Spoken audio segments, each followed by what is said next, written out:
অসমৰ নগাঁও জিলাত সংঘটিত হ'ল এক হৃদয় বিদাৰক দুৰ্ঘটনা।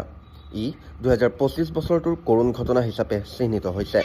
কামপুৰত এখন দ্ৰুতগামী ৰেলগাড়ীয়ে বনাঞ্চলৰ হাতী কৰিডৰ অতিক্ৰম কৰি থকা এটা বনৰীয়া হাতীৰ জাকক খুন্দা মাৰে। এই ভয়ংকৰ দুৰ্ঘটনাত এটা পোৱালিকে ধৰি মুঠ 8টা বনৰীয়া হাতীৰ তাৎক্ষণিক মৃত্যু ঘটে। আহত পোৱালি হাতীটোক কাজিৰঙাৰ ৰাষ্ট্ৰীয় উদ্যানৰ বন বিভাগৰ দলে উদ্ধাৰ কৰি চিকিৎসাৰ ব্যৱস্থা কৰে। কিন্তু সকলো প্ৰচেষ্টা সত্ত্বেও পশু চিকিৎসকৰ অবিৰত যত্নৰ পাছতো পোৱালি হাতীটোৱে জীৱিত হেৰুৱাবলগীয়া হয়। এই ঘটনা 2025 বৰ্ষত অসমৰ অন্যতম ডাঙৰ বন্যপ্ৰাণী দুৰ্ঘটনা হিচাপে পৰিগণিত হৈছে। এটা মাত্ৰ নিশাতেই প্ৰাণ হেৰুৱালে 8টাকৈ নিষ্প্ৰাপ্য জীৱই। বাসস্থান সংকোচন আৰু সুৰক্ষাহীন কৰিডৰৰ বলি হৈ এই মৃত্যুৰ বলি হ'ল 8টাকৈ হাতীয়ে।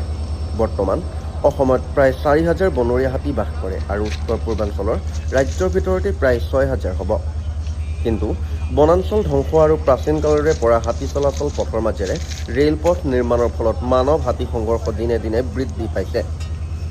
এই দুৰ্ঘটনাৰ এটা সতৰ্ক সংকেত হাতী কৰিডৰসমূহ কঠোৰ নিৰীক্ষণ অত্যাৱশ্যক। বিশেষকৈ ৰেলগাড়ীসমূহৰ গতি নিয়ন্ত্ৰণ কৰিব লাগিব আৰু অধিক শক্তিশালী সুৰক্ষা ব্যৱস্থা গ্ৰহণ কৰিব লাগিব, নতুবা এনে দুৰ্ঘটনা পুনৰাবৃত্তি হোৱাৰ আশংকা সন্নিহিত। হাতীৰ সংৰক্ষণ কেৱল বন্যপ্ৰাণী সংৰক্ষণ নহয়, ই প্ৰাকৃতিক সমতা, ঐতিহ্য আৰু মানৱীয় অনুভূতি সংৰক্ষণৰ এক জটিল প্ৰশ্ন। কামপুৰত ৰৈ যোৱা এই নীৰৱতা উপেক্ষা কৰিব নোৱাৰি।